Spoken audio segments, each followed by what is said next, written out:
Yan mga lods, patong na, kaangat na siya. Tatlong CR.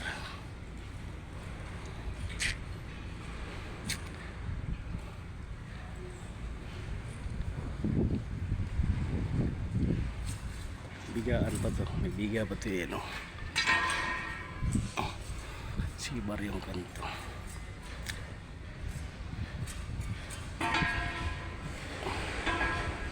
Double horizontal,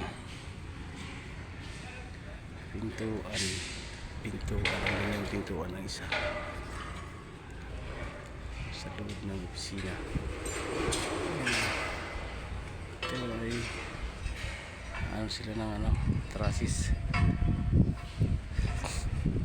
Malapit na rin itong bubungan, matubig pa. Naubos yung tubig niya, natambakan na yan para ma-flooring.